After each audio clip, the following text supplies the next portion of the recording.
नमस्कार दोस्तों। आज नया चैप्टर है और जो ये चैप्टर है ये छोटा चैप्टर है लेकिन बहुत ही वेरी मोस्ट चैप्टर है, क्योंकि हर एग्जाम में यहाँ से दो तीन प्रश्न आते हैं। बड़ा चैप्टर होता है उससे भी दो तीन आते हैं, लेकिन ये छोटा चैप्टर है तो वेरी मोस्ट रहेगा और यहाँ पे इससे क्वेश्चन आते ही आते हैं। दो तीन क्वेश्चन पूछा जाता है, तो इसको बहुत अच्छे से समझना है आपको। आइए एक एक पॉइंट पे ध्यान देते हैं।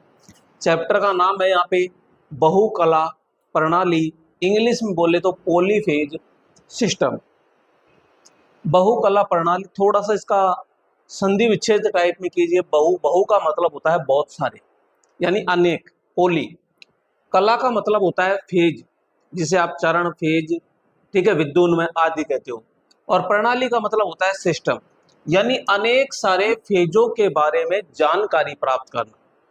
अनेक सारे फेजों के बारे में विस्तृत जानकारी करना, उनकी जो प्रणालियां होती है उनके बारे में अपन चर्चा करेंगे। तो सबसे पहले आपसे पूछा जा सकता है कि भाई बहुकला प्रणाली कहते किसे हैं, तो सीधी सी डेफिनेशन बनती है कि दो से अधिक, दो नहीं, दो से अधिक फेजों का जो सिस्टम होता है, फेजों की जो प्रणाली होती है उसे बहुकला प्रणाली कहते हैं। या फिर आप कह सकते हो दो से अधिक फेजों का विस्तृत जो अध्ययन करने की जो प्रणाली होती है उसे अपन बहुकला प्रणाली कहते हैं।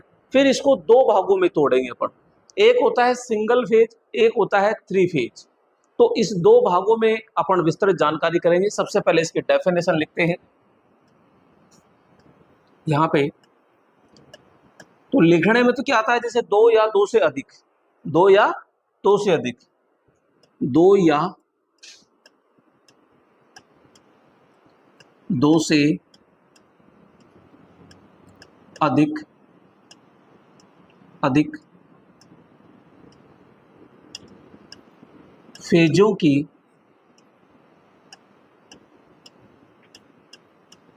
प्रणाली बहुकला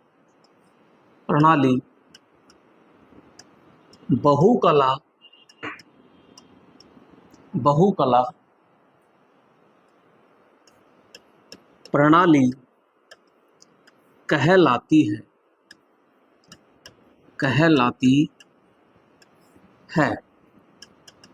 हमने लिखा दो या दो से अधिक, दो या दो से अधिक फेजों की प्रणाली बहुकला प्रणाली कहलाती है। दोस्तों, अब इसमें जो हमारी बहुकला प्रणाली होती है ये दो प्रकार से इसको क्या करेंगे अपन, विभाजन करेंगे। यह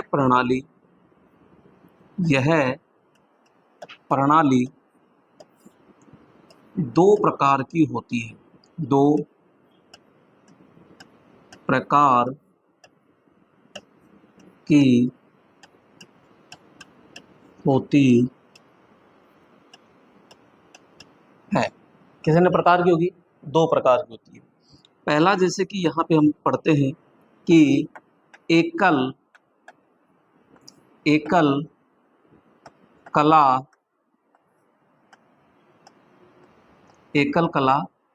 प्रणाली, एकल कला प्रणाली। और दोस्तों दूसरी होती है इसमें बहु कला प्रणाली, तीन कला प्रणाली। तो इसमें दोस्तों हम इंग्लिश में कहें तो क्या कहेंगे, single phase system.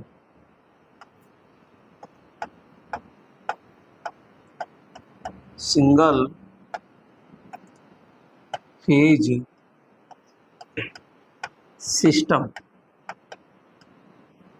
Phase system, और इसे क्या कहेंगे, थ्री फेज सिस्टम। थ्री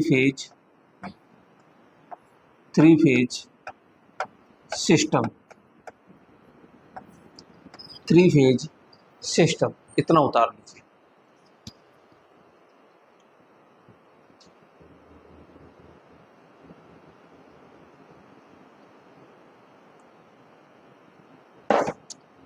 उतार लिया इतना। अब यहाँ पे ये जो पॉइंट है एकल कला और तीन कला, इसके बारे में थोड़ा सा विस्तृत अध्ययन करेंगे भैया। यहाँ पे एकल कला प्रणाली और तीन कला जो प्रणाली है, इसके बारे में क्या करना है, अध्ययन करना है। आइए एक एक पॉइंट को ध्यान से समझेंगे। और यहाँ पे अब टॉपिक रहेगा अपना कि सिंगल फेज प्रणाली और थ्री फेज प्रणाली में अंतर, यानी कि सारणी बनाएंगे। यहाँ पे एक तरफ लिखेगा सिंगल कला प्रणाली या एकल कला प्रणाली, सिंगल फेज सिस्टम लिख लीजिए, सिंगल फेज सिस्टम। और यहाँ पे दूसरा होता है three phase system, three phase system, system.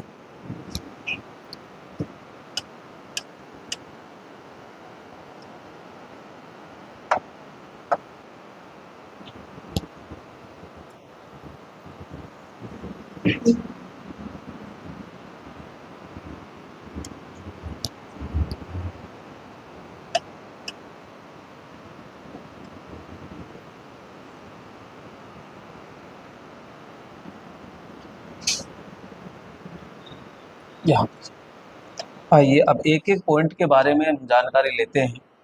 सबसे पहले हम बात करते हैं single phase system. Single phase system के अंदर यहाँ पे अगर हम न्यूनतम तारों की बात करते हैं तो यहाँ पे न्यूनतम क्या अधिकतम तार की बात करते हैं तो यहाँ पे 3 वायर होते हैं। किसमें? सिंगल फेज सिस्टम में। थ्री फेज के अंदर बात करते हैं तो अधिकतम कितने होंगे? 5। कौन कौन से होते हैं? आई यहाँ पे पहला पॉइंट रहता है वो क्या रहेगा, तो हम सीधा सा कहते हैं कि भैया यहाँ पे जैसे कि हम बात करते हैं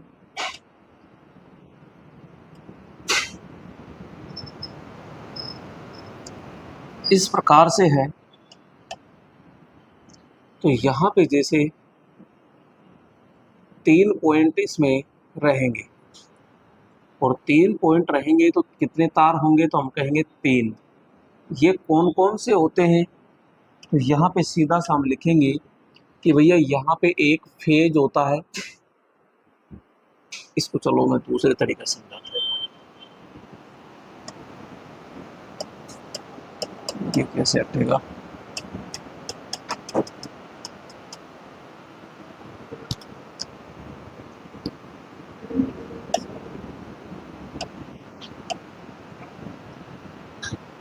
यहाँ पे ये अब सिंगल फेज की अगर मैं बात करता हूँ तो जैसे कि मैंने लिखा यहाँ पे सिंगल फेज, ठीक है। और सिंगल फेज के अंदर यहाँ पे मैंने सीधा सीधा कहा कि भैया इसमें 3 तार होते हैं। सिंगल फेज में सीधे कितने तार होंगे? 3 तार होते हैं, यानी अधिकतम। जैसे कि पहला मैंने कहा कि P4 यहाँ पे हो जाएगा फेज, यहाँ पे N4 neutral, N4 neutral, E4 अर्थ। तो यहाँ पे अधिकतम अगर तार की बात करते हैं तो हमारे सिंगल फेज के अंदर 3 तार होते हैं, अधिकतम होते हैं। और अधिकतम होते हैं तो यहाँ पे हम ये कहते हैं कि भैया इनका रंग भी बता दीजिए। तो भैया फेज का जो रंग होता है ना, वो इसमें कौन सा रंग होगा, तो हम कहेंगे सीधा लाल रंग होता है। यहाँ पे अगर न्यूट्रल की बात करते हैं तो न्यूट्रल का रंग कौन सा होता है, तो हम कहेंगे सीधा काला होता है। कौन सा हो जाएगा? काला। और यहाँ पे मैं बात करूँगा कि अर्थ होता है तो अर्थ का रंग कैसा होगा, तो यहाँ हरा होगा। और हरा ऑप्शन में नहीं मिलता है तो यहाँ पे मेरे दोस्तों पीला होगा। लेकिन पहली प्राथमिकता किसको देनी है? हरे को देनी है। क्लियर? यहाँ पे इसी प्रकार आगे चलते हैं और इसमें बात करेंगे हम थ्री फेज के अंदर। थ्री फेज प्रणाली के अंदर अगर बात करते हैं तो दोस्तों इसमें भी 3 ही होते हैं। इसमें भी क्या होते हैं? 3 होते हैं। और 3 कौन कौन से होंगे, तो हम कहेंगे भैया एक तो होता है P, एक होता है N और एक होता है E। यानी कि मैं अगर फेज की बात करता हूँ तो यहाँ पे P का मतलब तो होता है फेज, ठीक है। यहाँ N का मतलब होता है यहाँ पे न्यूट्रल, यहाँ ये न्यूट्रल, और E का मतलब होता है यहाँ पे अर्थ। लेकिन दोस्तों यहाँ पे जो हमारा फेज है ना, ये फेज है, इसको हमने 3 भागों में बांट दिया दोस्तों। यानी कि इसमें जो फेज संख्या होती है वो कितनी होगी, 3। इस प्रकार से यहाँ पे 3 फेज होते हैं। न्यूट्रल आपका एक ही होता है और अर्थ भी एक ही होता है। यहाँ पे आगे चलते हैं तो भैया फेज जो होते हैं, तो यहाँ पे जैसे कि मैं कहूँगा एक होता है आर, एक होता है वाई और एक होता है बी। तो यहाँ पे आर का जो रंग होता है, आर का मतलब क्या हो गया, रेड, रेड का मतलब लाल। तो यहाँ पे अधिकतम तार यानी जो फेज संख्या होगी वो तो 3 होगी, ये हो जाएगा पीला। और यहाँ पे बात करेंगे बी का मतलब होता है यहाँ पे नीला यानी ब्लू, नीला, ये लीजिए। और यहाँ पे जो न्यूट्रल होता है, न्यूट्रल यहाँ ब्लैक होगा यानी कि बी, और ये हो जाएगा मेरे दोस्तों काला। यहाँ पे अर्थिंग की अगर बात करते हैं तो जो अर्थिंग होगा वो कौन से रंग का होगा, तो यहाँ पे चलो फिर अर्थिंग ही लिख रहे हैं, यानी बी यानी अर्थिंग यानी कि जी। तो यहाँ पे ग्रीन यानी हरा, ये लीजिए। तो यहाँ पे अधिकतम तार पूछे तो भैया 5 होंगे। इधर आपसे क्वेश्चन पूछे कि कितने अधिकतम होंगे, तो इसमें 3। ठीक है। अब यहाँ पे आपसे क्वेश्चन पूछेगा कई प्रकार से, चलो इनको आगे और मैं विस्तृत जानकारी दूंगा। एक पॉइंट कंप्लीट हो चुका है और दूसरा जो पॉइंट रहेगा अपना वो क्या रहेगा, तो हम कहते हैं भाई सिंगल फेज के अंदर ये और 3 फेज में ये होता है। सिंगल फेज की जो प्रेरण मोटरें होती है, क्या वो सेल्फ स्टार्ट होती है, तो हम कहेंगे नहीं होती। जबकि 3 फेज सिस्टम के अंदर जो मोटरें होती है वो क्या हो जाती है, बिल्कुल सेल्फ स्टार्ट हो जाती है। तो लिख लीजिए, इसमें इसमें सिंगल फेज मोटर, इसमें सिंगल फेज मोटर अस्वचालित होती है, अस्वचालित, अस्वचालित होती है, होती है। और इसमें लिखते हैं, इसमें 3 फेज, इसमें 3 फेज मोटर स्वचालित होती है, स्वचालित होती है, ये लीजिए, स्वचालित होती है। दोस्तों क्वेश्चन ये पूछा जा सकता है कि भैया इसमें अस्वचालित क्यों होती है, क्योंकि जो सिंगल फेज मोटर होती है इसके स्टेटर में जब सप्लाई देते हैं तो चुंबकीय फ्लक्स तो बनता है, लेकिन वो घूमने वाले स्वभाव का नहीं बनता। तो सिंगल फेज प्रणाली में चुंबकीय फ्लक्स घूमता नहीं, अर्थात घूमने वाले स्वभाव का नहीं होता है। इस कारण हमारी जो मोटरें होती है वो अस्वचालित होती है। जबकि 3 फेज मोटरों के जो स्टार्टर होते हैं उनमें घूमने वाला चुंबकीय फ्लक्स उत्पन्न हो जाता है, इसलिए यहाँ पर मोटर स्वचालित हो जाती है। तो इसमें हम कहेंगे इसमें चुंबकीय फ्लक्स घूर्णन नहीं करता है या घूमता नहीं है। इसमें चुंबकीय फ्लक्स घूमता नहीं है, घूमता नहीं है।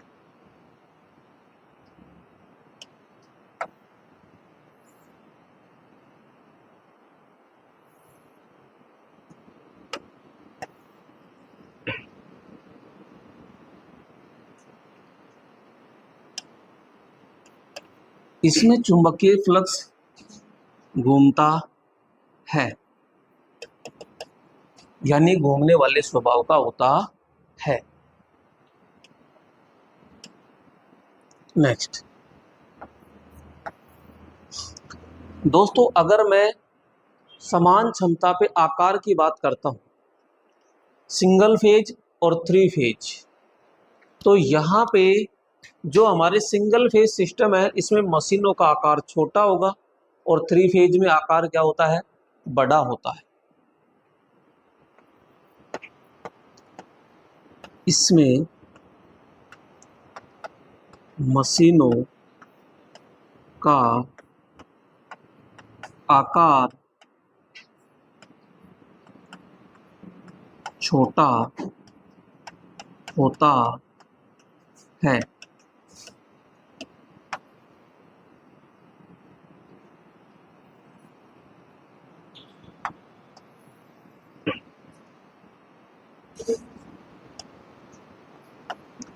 इसमें मशीनों का जो आकार होगा वो कैसा होगा, तो हम कहेंगे बड़ा होता है। नेक्स्ट आगे बात करते हैं, यहाँ पे जो मशीन होती है इंडस्ट्रियल एरिया में सबसे ज़्यादा जो मशीन प्रयोग होती है वो थ्री फेज प्रयोग होती है, जबकि सिंगल फेज सिस्टम प्रयोग घरेलू जो कार्य होते हैं उनमें ज़्यादातर ये प्रयोग होता है।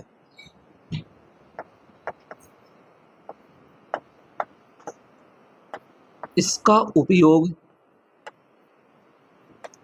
उपयोग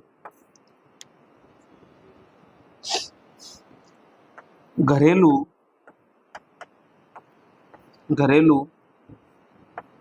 कार्यों में अधिक किया जाता है।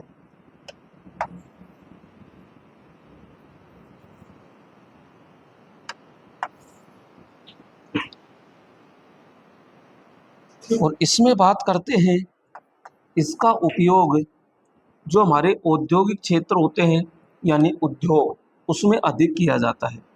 उद्योग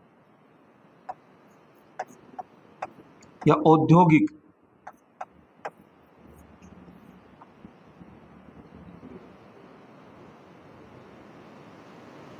इसका उपयोग औद्योगिक कार्यों में अधिक किया जाता है। कार्यों में किया जाता है।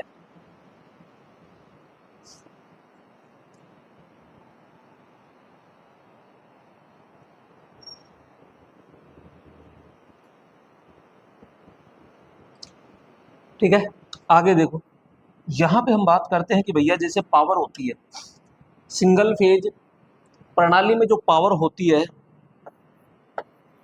इसमें पावर क्या होगी, P बराबर VI cos थीटा होगी। ठीक है, जबकि इसमें पावर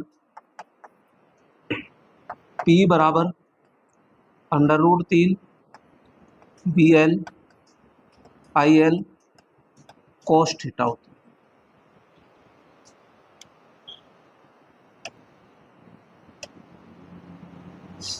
नेक्स्ट यहाँ पे बात करते हैं, इसमें मशीनों का टॉर्क असमान होता है। असमान होता है।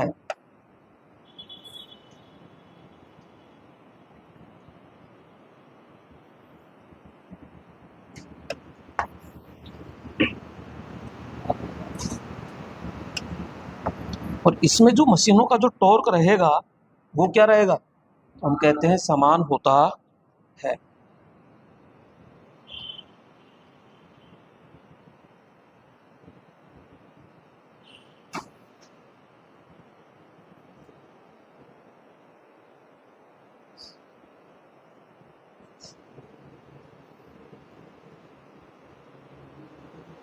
उतार लिया इतना है।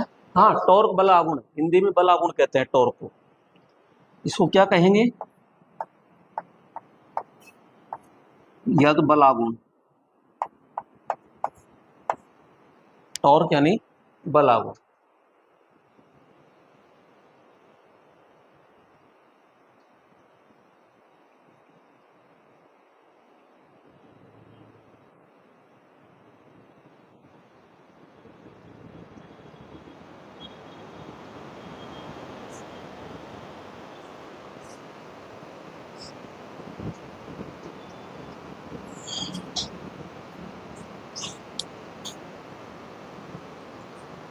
उतार लिया, उतार दिया तो आगे चलते हैं। और दोस्तों वापस इसके अंदर आगे चलते हैं तो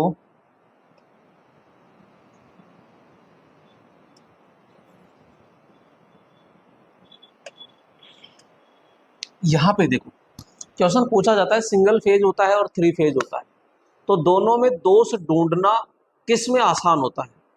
तो हम कहेंगे सिंगल फेज और थ्री फेज है, दो प्रणालियां हैं, तो दोष ढूंढना किस में आसान होगा भाई? सिंगल फेज में। और थ्री फेज में थोड़ा सा कठिन हो जाता है क्योंकि तीन तीन फेज है। तो यहां पे अपन लिख कहते हैं, कौन सा नंबर था? 7। 8 नंबर, इसमें दोष ढूंढना, दोष ढूंढना सरल होता है, होता, सरल का मतलब आसान होता है, आसान होता है।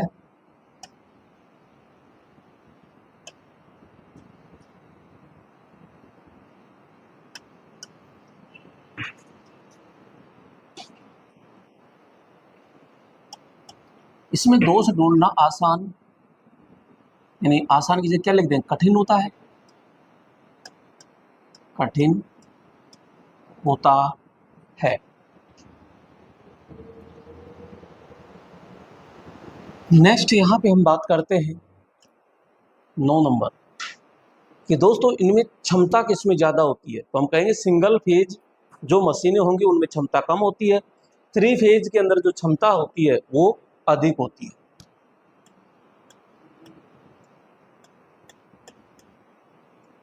सिंगल फेज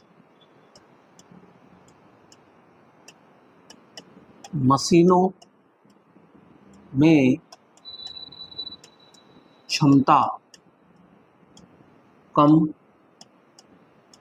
होती है।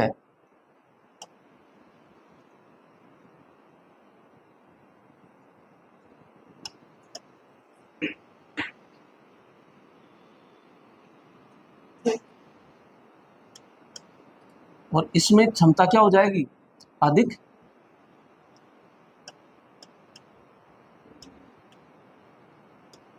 इसमें क्षमता क्या होती है? अधिक। क्या हुआ?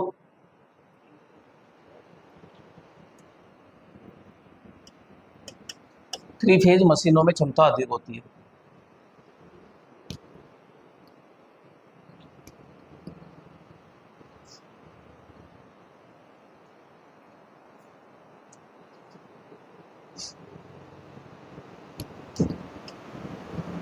अब आपसे पूछा जाएगा किसी मशीन के द्वारा कार्य करवा रहे हो, एक सिंगल फेज भी आउटपुट प्रदान करती है इनपुट के द्वारा और थ्री फेज भी आउटपुट देती है, तो दोनों में से आउटपुट ज्यादा किसका मिलेगा? तो हम कहेंगे थ्री फेज प्रणाली में आउटपुट ज्यादा मिलेगा।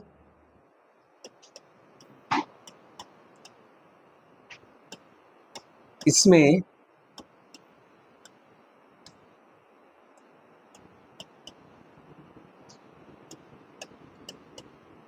आउटपुट,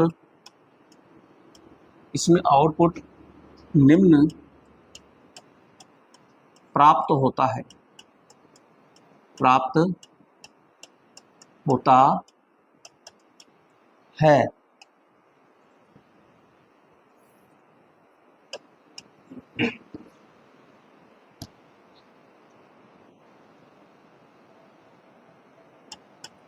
इसमें आउटपुट अधिक प्राप्त होता है, अधिक प्राप्त होता है।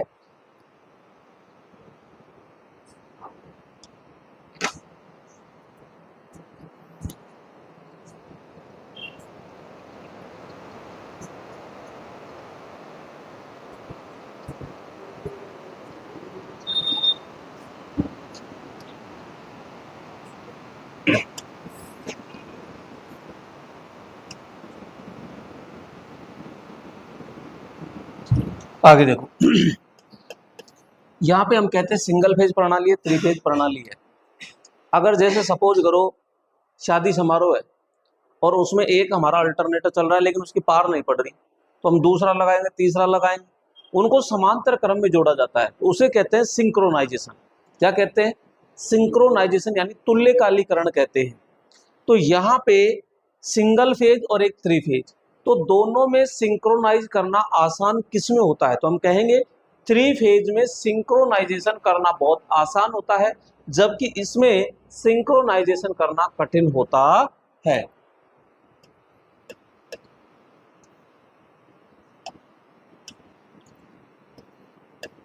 इसमें अल्टरनेटर, ट्रांसफॉर्मर,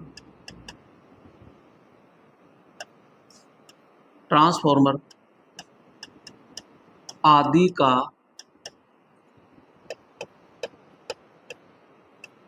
सिंक्रोनाइजेशन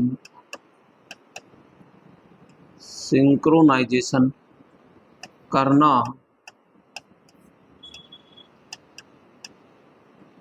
कठिन होता है।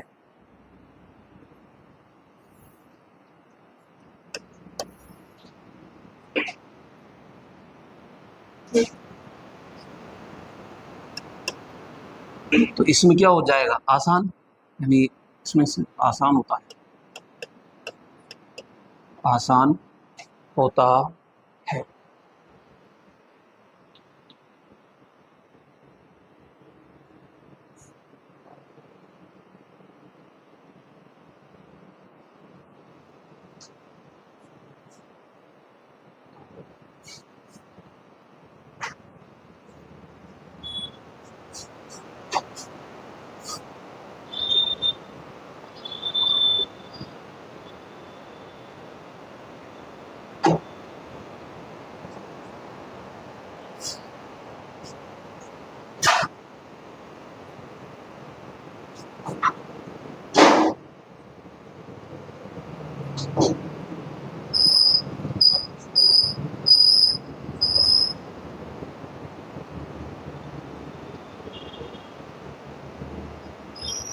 उतार लिया। अब देखो इसमें एक और लिख लेते हैं। मैं ये कह रहा हूं, जैसे सपोज करना 5 HP की मोटर ये है और 5 HP की मोटर ये है, ठीक है? दोनों समान है ना, लेकिन दोनों में पावरफुल कौन सी होगी? यानी समान आकार में कहूं तो समान आकार में जो हमारी सिंगल फेज प्रणाली होती है, तो समान आकार में सिंगल फेज प्रणाली की जो मशीनें होती है उसमें शक्ति कम होती है, पावर कम होती है, जबकि इसमें पावर क्या होती है? अधिक, समान आकार पर।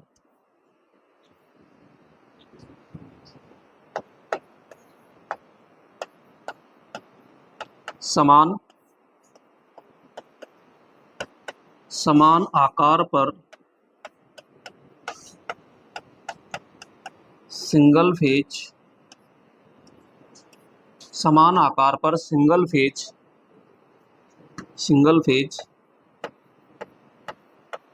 मशीनों की शक्ति कम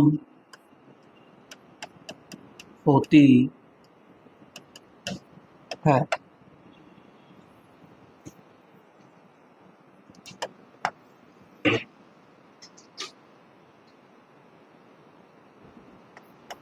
समान आकार पर 3 फेज मशीनों की शक्ति अधिक होती है, अधिक होती है।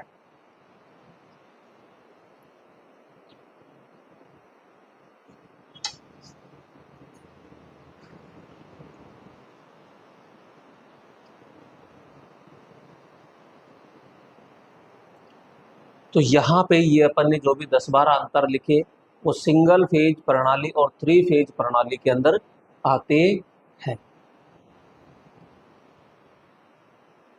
इसमें एक चीज और ये कह सकते हैं कि सिंगल फेज प्रणाली है, इस पर लोड कम होता है और उसमें लोड अधिक होता है। तो इस पे कम लोड दे सकते हैं, उस पे ज्यादा लोड दे सकते हैं ना। इसमें निम्न लोड होता है,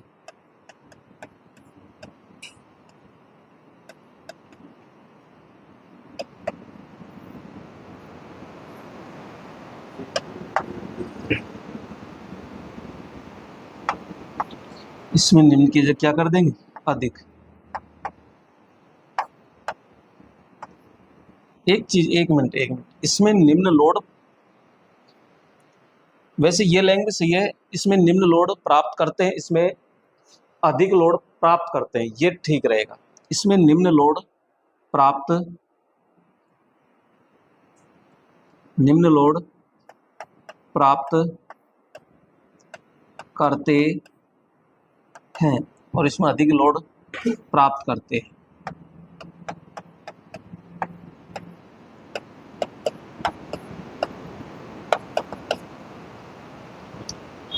तो दोस्तों ये सिंगल फेज और 3 फेज के अंदर अपन ने अच्छे से क्या पढ़ लिया, अंतर।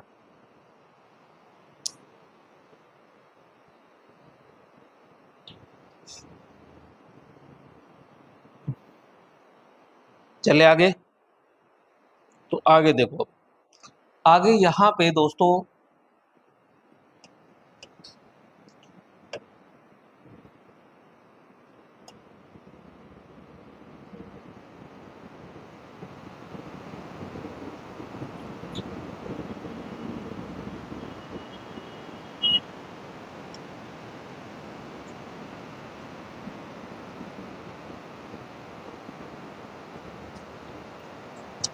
इस प्रकार से है।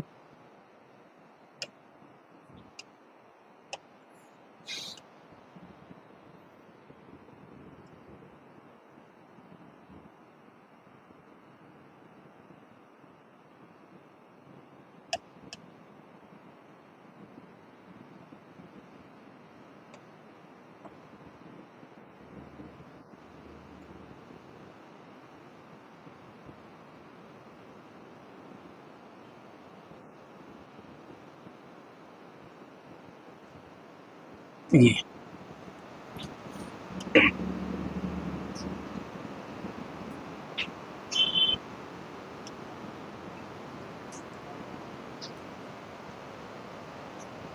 यहाँ पे ये क्या है, तो मैं ये कह रहा हूँ कि भैया ये तो है फेज, ये क्या है, ये है न्यूट्रल। समझना बात। इधर ये क्या है, मैं कह रहा हूँ ये L1 है, ये L2 है और ये L3 है, यानी लाइन 1, लाइन 2, लाइन 3, यानी इधर 3 फेज है, इधर सिंगल फेज और एक न्यूट्रल है। अब मुझे वोल्टेज भी चाहिए और धारा भी मैं ज्ञात करना चाहता हूं दोस्तों। तो अब थोड़ा सा ध्यान से समझिएगा। यहां पे जैसे कि हम बात कर रहे हैं कि मेरे को चाहिए जैसे वोल्ट, ये धारा, तो मैं क्या कहूँगा, एक एमीटर लगाऊंगा। एक क्या लगाऊंगा, एमीटर। अगर एक ही फेज में प्राप्त धारा या एक ही फेज से अगर जो प्राप्त करते हैं धारा, ये एमीटर लगाया, तो इससे मैं जो धारा लेता हूं ये धारा क्या कहलाएगी, तो मैं कहूंगा भाई ये जो धारा कहलाती है ना, इसे कहते हैं फेज धारा। एक ही फेज से प्राप्त धारा, ये क्या कहलाएगी? फेज धारा। क्लियर? नेक्स्ट, यहां पे हम बात कर रहे हैं कि हम वोल्टेज मापना चाह रहे हैं। तो भैया वोल्टेज मापना चाह रहे हैं तो यहाँ पे फेज और न्यूट्रल में क्या लगाएंगे? एक वोल्ट मीटर लगाएंगे समांतर में। समांतर में लगाते हैं तो इसके द्वारा हम क्या मापेंगे? तो इसके द्वारा हम भाई मापते हैं क्या? वोल्टेज। तो यहाँ जो वोल्टेज मिलेगा ना, वो वोल्टेज कौन सा मिलेगा? तो हम कहेंगे फेज वोल्टेज, यानी एक फेज व न्यूट्रल। समझना ध्यान से, एक फेज व न्यूट्रल के मध्य मापा गया या प्राप्त वोल्टेज जो होता है वो आपका फेज वोल्टेज कहलाता है। क्या कहलाएगा? फेज वोल्टेज कहलाता है। फेज वोल्टेज, ये लो, ये फेज वोल्टेज होता है दोस्तों। इसी प्रकार उसमें आगे जाते हैं और इसके अंदर हम देखते हैं तो यहाँ पे वोल्टेज हम प्राप्त करना चाह रहे हैं। तो भैया वोल्टेज कैसे मिलेगा? तो यहाँ पे वोल्ट मीटर लगाएंगे और यहाँ एक इधर लगा दिया, एक इधर लगा दिया। तो यानी कि एक लाइन, दो लाइन, तीन लाइन, तो दो लाइनों के मध्य मापा गया वोल्टेज या दो लाइनों के द्वारा प्राप्त वोल्टेज आपका क्या कहलाएगा? Line voltage. या लाइन शब्द नहीं देगा तो फेज देगा कि दो फेजों के मध्य। लेकिन ध्यान रखना, अभी जस्ट क्वेश्चन आया था, क्वेश्चन ये था, प्रश्न दे दिया कि लाइन वोल्टेज होता है दो फेजों के मध्य मापा गया वोल्टेज, दो लाइनों के मध्य मापा गया वोल्टेज, एक फेज व न्यूट्रल के मध्य मापा गया वोल्टेज, इनमें से कोई नहीं। अब क्या जवाब दिया जाए? तो पहली प्राथमिकता होती है दो लाइन के मध्य मापा गया वोल्टेज। अगर लाइन शब्द नहीं आएगा तो फिर हम कहेंगे दो फेजों के मध्य मापा गया वोल्टेज। तो यहां पे एक लाइन और दो लाइन, हम क्या कर रहे हैं? वोल्ट मीटर के द्वारा वोल्टेज प्राप्त कर रहे हैं। तो यहां पे ये क्या कहलाएगा? Line, line voltage. क्या कहलाएगा? लाइन वोल्टेज कहलाएगा ये दोस्तों। इसी प्रकार से यहाँ पे दो लाइनों के मध्य प्राप्त धारा, दो लाइनों के द्वारा प्राप्त धारा। अब भाई दिखाने में तो मैं जो एमीटर दिखाऊंगा एक लाइन के अंदर ही जोड़ के दिखाऊं, क्योंकि एमीटर श्रेणी में तो लगेगा, ये चीज ध्यान रखना।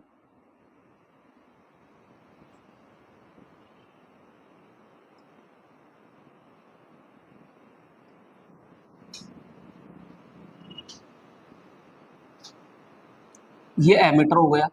और तो दो लाइनों के द्वारा प्राप्त धारा क्या कहलाएगी?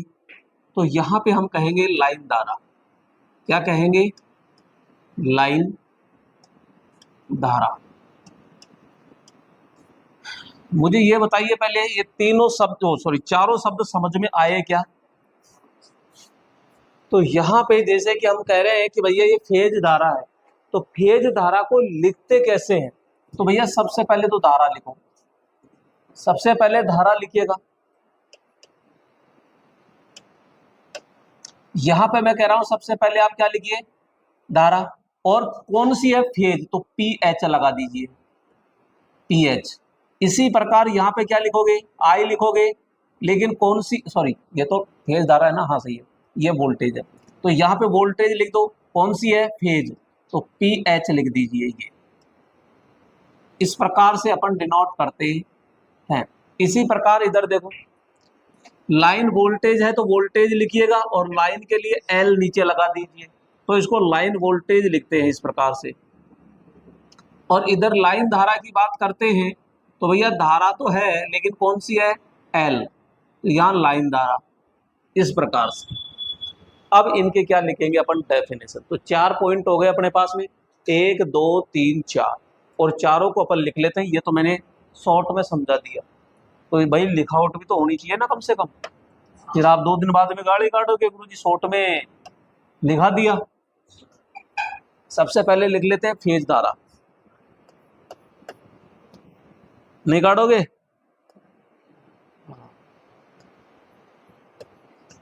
फेज इतना मोटा कैसे चल गया।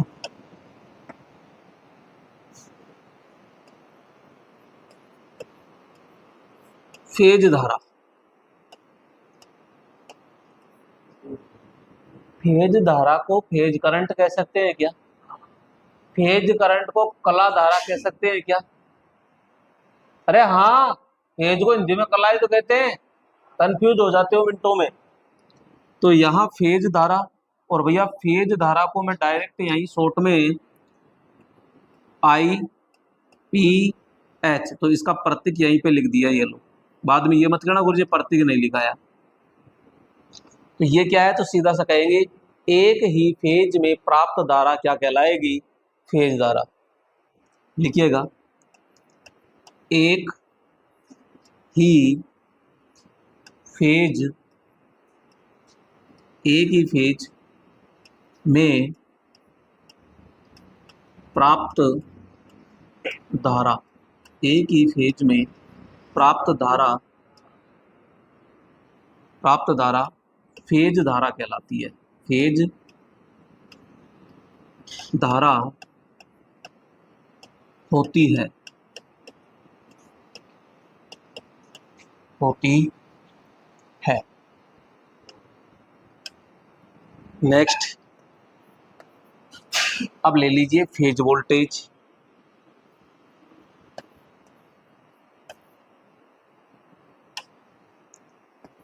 फेज वोल्टेज ये लीजिए, और भैया फेज वोल्टेज की बात करते हैं तो यहाँ पे वी पी एच, यहाँ पे, तो यहाँ पे लिखते हैं एक फेज, एक फेज व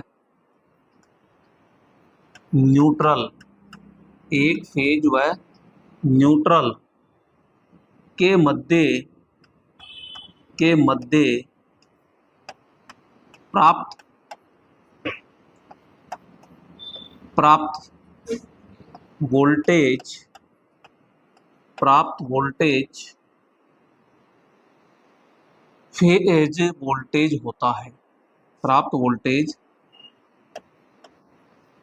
फेज वोल्टेज होता है, फेज वोल्टेज होता है। यहां तक मेरे ख्याल से किसी प्रकार की कोई दिक्कत नहीं आनी चाहिए।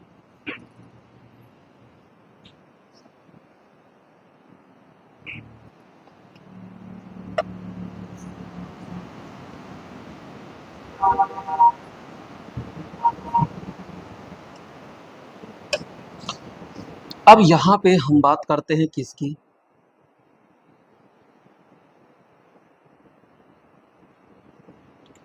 यहां पे फेज धारा तो अपन ने लिख दिया, तो यहां लिखते हैं लाइन धारा, लाइन धारा।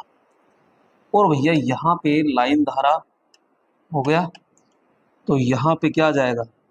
तो हम कहेंगे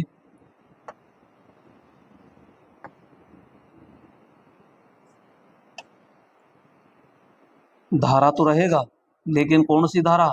तो हम कहेंगे यहाँ पे लाइन धारा, और यहाँ पे लाइन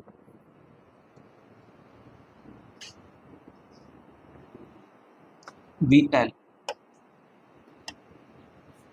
तो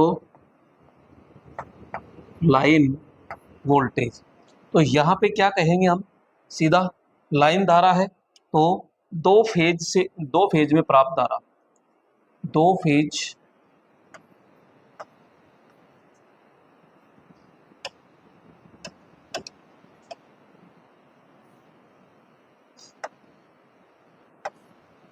दो लाइन द्वारा या दो फेज द्वारा, दो लाइन, दो लाइन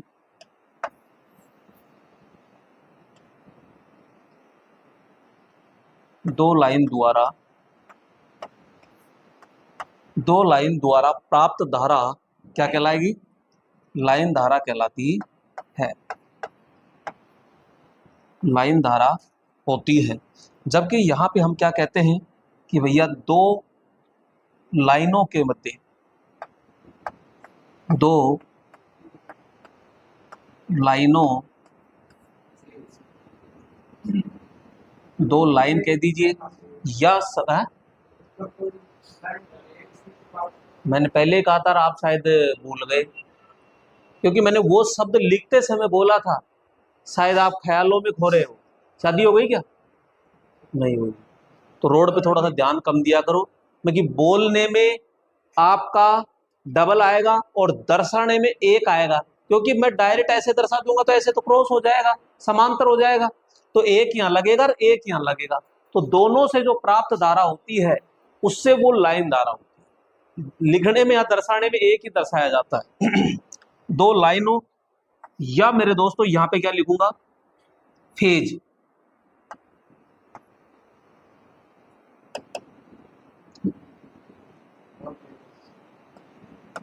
दो फेजों। पहली प्राथमिकता किसको मिलेगी? लाइनों को। लाइन ऑप्शन नहीं है तो दो फेजों के मध्य प्राप्त वोल्टेज क्या कहलाएगा? Line voltage. कोई डाउट है तो बोलिए। सब मेरे ये चीज समझ में नहीं आई, उतार लीजिए इसको।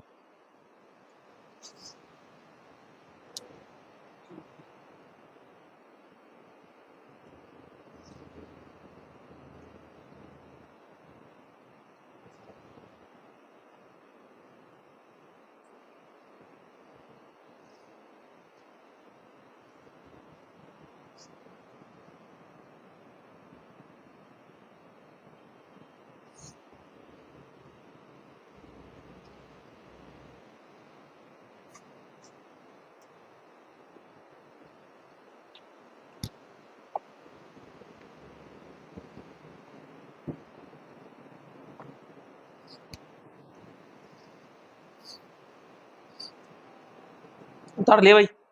आगे देखो,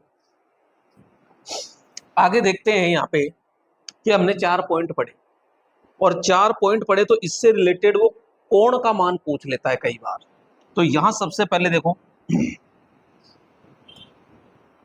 आपसे क्वेश्चन पूछेगा सिंगल फेज, सिंगल फेज के मध्य कितना कला कोण होता है, टू फेज के मध्य कितना कला कोण होता है। कला कोण का मतलब फेज अंतर होता है। सिंगल फेज,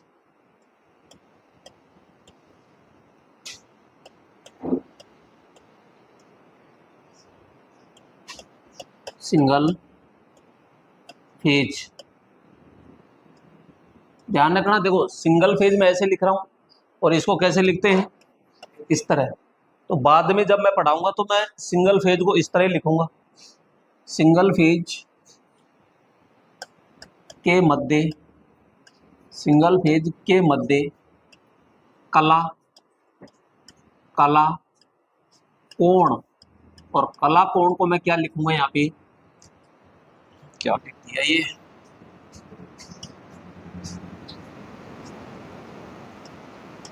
कला, कला कोण को क्या लिखेंगे, फेज एंगल। फेज एंगल कह दो या कला अंतर आप कह सकते हो, है ना, फेज एंगल, फेज एंगल, ठीक है। ये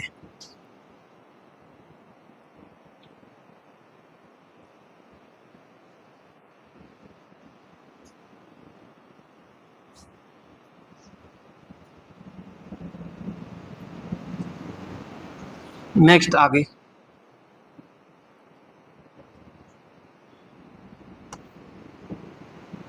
यहां पे आगे पूछा जाएगा आपसे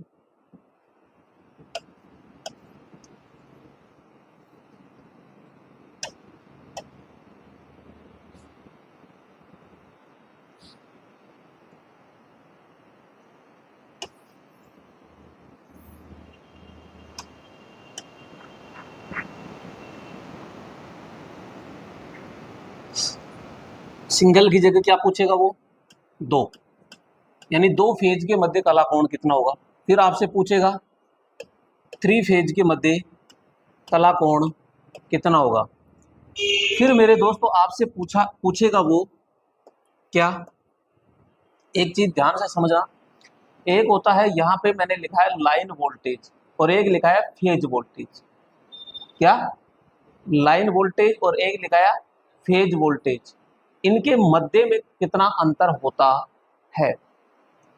एक होता है फेज धारा और एक होती है लाइन धारा, एक होती है फेज धारा और एक होती है लाइन धारा, इनके मध्य में कितना डिग्री अंतर होता है। तो ये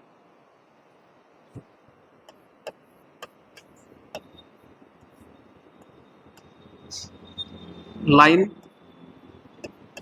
धारा व फेज धारा के मध्य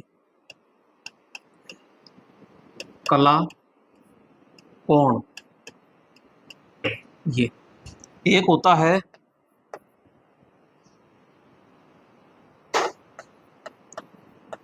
लाइन वोल्टेज व फेज वोल्टेज के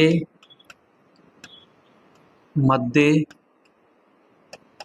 कला कोण, यानी फेज कोण कह दो, कला कोण कह दो, फेज अंतर कह दो। ये एक होता है लाइन धारा, लाइन धारा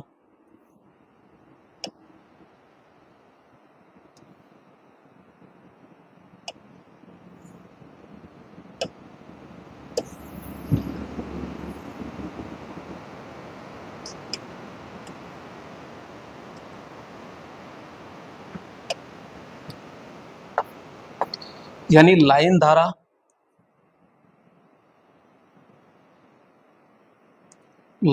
व लाइन धारा, समझ में आ रहा है। लाइन धारा व लाइन धारा, लाइन वोल्टेज व लाइन वोल्टेज,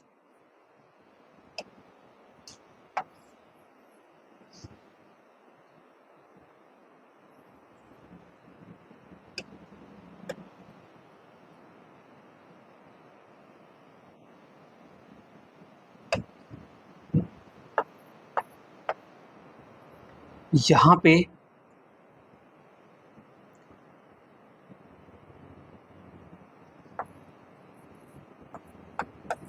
फेज धारा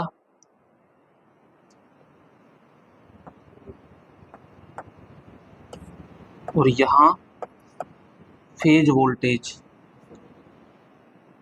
तो इधर क्या आ जाएगा फेज और इधर भी क्या आ जाएगा फेज। थोड़ा सा समझोगे तो आराम से बहुत अच्छे से समझ में आ जाएगा।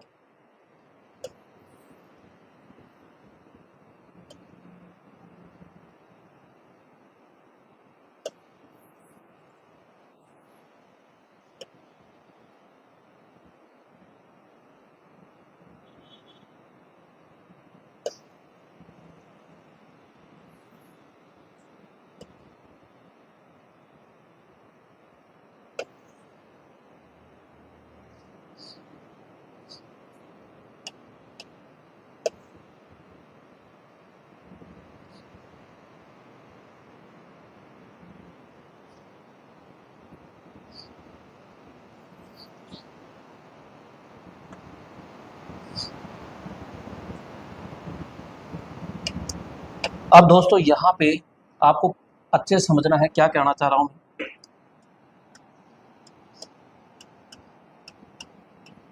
क्योंकि यहाँ से अभी लोको पायलट में पूछा था और हर एग्जाम में पूछता है लोको पायलट, तो क्या सिंगल फेज के मध्य कला कोण सबको पता है 90 डिग्री, 90 डिग्री, ठीक है। दो फेज के मध्य पूछता है तो भी कितना आता है 90 डिग्री। सिंगल फेज में पूछे चाहे दो फेज में पूछे कितना डिग्री आएगा? आपसे पूछेगा थ्री फेज के मध्य कला कोण कितना होता है, तो 120 डिग्री। कितना होता है? 120 डिग्री होता है। लाइन धारा व फेज धारा, लाइन धारा व फेज धारा के मध्य पूछता है तो ध्यान रखना 30 डिग्री। कितना degree? 30 degree. Line voltage phase voltage के मध्य पूछता है तो 30 डिग्री। कितना डिग्री? 30 डिग्री। यहां लाइन धारा से लाइन धारा पूछे तो 180 डिग्री या 0 डिग्री। 180 डिग्री या 0 डिग्री। 180 डिग्री या 0 डिग्री, और ये सभी के अंदर होगा।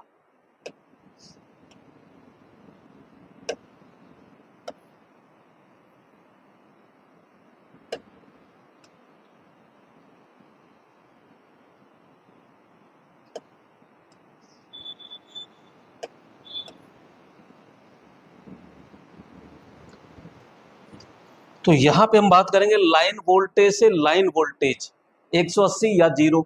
इधर फेज धारा से धारा, यानी फेज से फेज पूछे तो 180, लाइन से लाइन पूछे तो 180, लेकिन लाइन से फेज पूछ ले तो फिर 30 डिग्री होगा। ये चीज ध्यान रखना।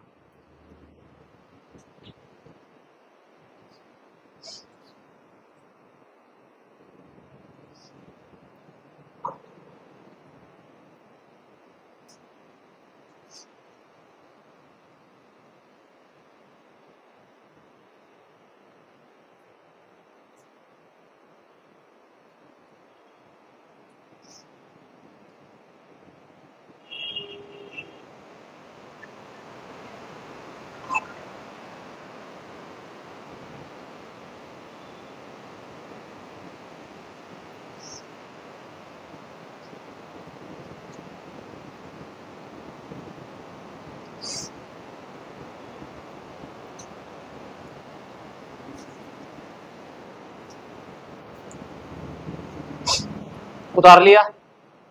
उतार लिया तो अब आगे चलते हैं।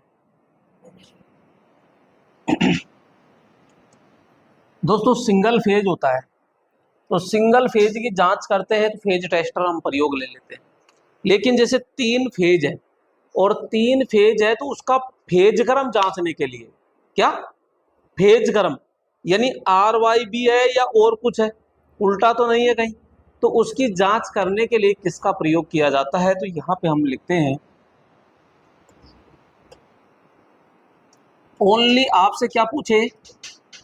फेज का पता, फेज का पता करने के लिए phase tester, phase phase tester प्रयोग करते हैं, प्रयोग करते हैं। लेकिन आपसे क्वेश्चन पूछा जाएगा कि भैया थ्री फेज जो होते हैं उस थ्री फेज में तीन फेजों का क्रम जांचने के लिए,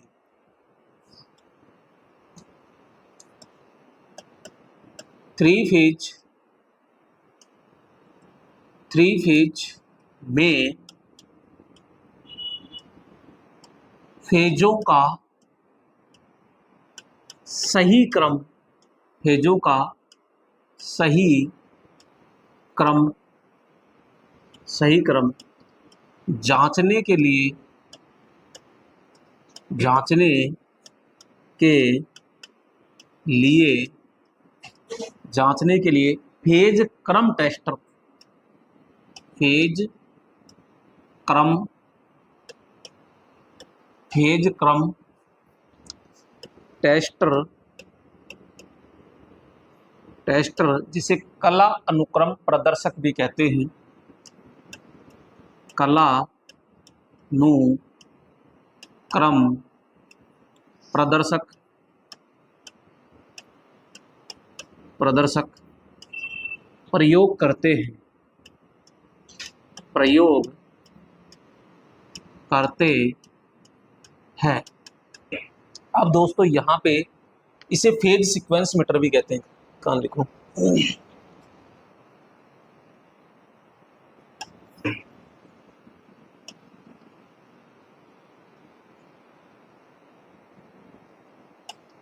फेज सीक्वेंस मीटर, ठीक है।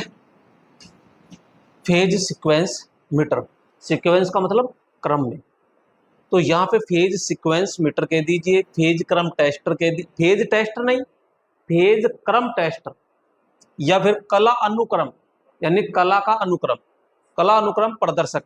अब यहाँ पे ये होता है कि दोस्तों जो हमारा मीटर होता है इसमें एक चकती होती है जो घूमती है, वो अब वो दक्षिणावर्त घूमे या वामावर्त घूमे, तो घूमेगी दोनों में, या तो घूमेगी वो घड़ी की दिशा में या घूमेगी घड़ी के विपरीत दिशा में। तो घड़ी के दिशा में घूमती है तब तो फेज क्रम क्या होगा, और घड़ी के विपरीत घूमती है तो क्या होगा। आइए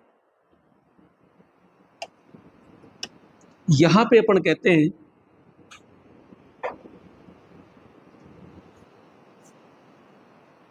यदि मीटर की शक्ति वामावर्त, वामावर्त बोले तो एंटी क्लॉकवाइज, यानी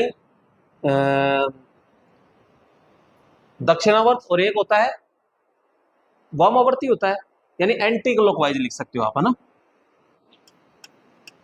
एंटी क्लॉक वाइज। ये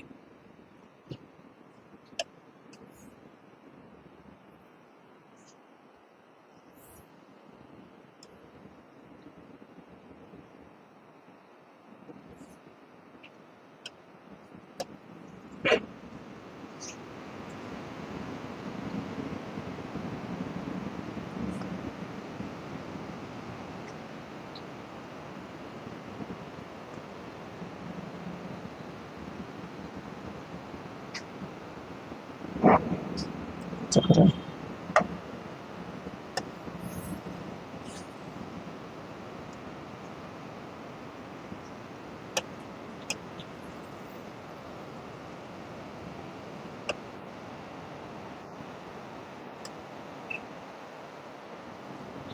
अब देखो इसमें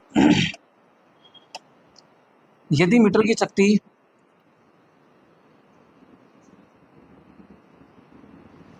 क्लॉकवाइज यानी दक्षिणावर्त, दक्षिणावर्त, यहां दक्षिणावर्त हो गया, और यहां पे हम कह सकते हैं वामावर्त, वामाव्रत, ये लो क्या, मीटर की शक्ति। तो दोस्तों समझना ध्यान से, ये मेरा मीटर है और इसमें कोई ये चकती है, ठीक है, मैंने मान लिया ये किधर घुमा रहा है, ये वामावर्त यानी घड़ी के विपरीत दिशा में, तो भैया घड़ी के विपरीत दिशा में तो मेरे ख्याल से इधर घूमेगी यो, और इधर घूमती है तो फेज क्रम क्या होगा, फेज क्रम होता है आर वाई बी, क्या होगा, आर वाई बी। यदि शक्ति घड़ी के विपरीत दिशा में घूमती है तो यहाँ फेज का सही क्रम क्या होगा, हम कहेंगे आर वाई बी। यदि मीटर की शक्ति दक्षिणावर्त दिशा में घूमती है या क्लॉकवाइज घूमती है, क्लॉकवाइज या एंटी क्लॉकवाइज है इधर, तो ये क्लॉकवाइज घूमती है तो हम सीधा सा कहेंगे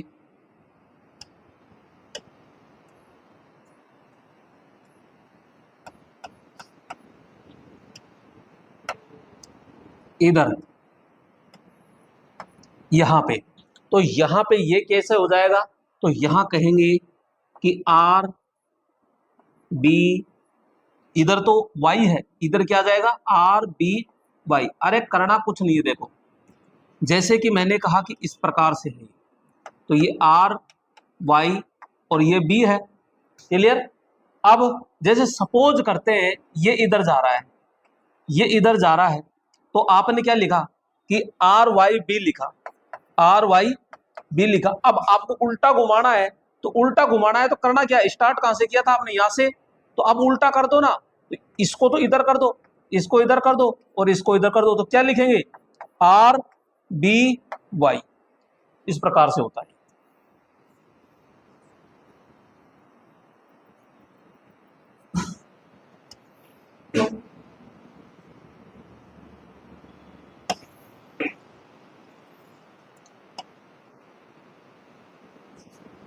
ठीक है, इसको ऐसे कैसे आप उतार सकते हो।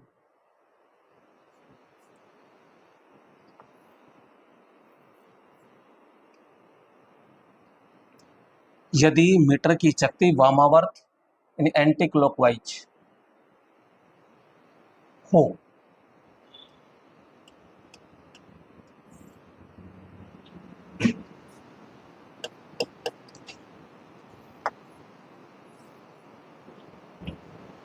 तो यहां पे फेज क्रम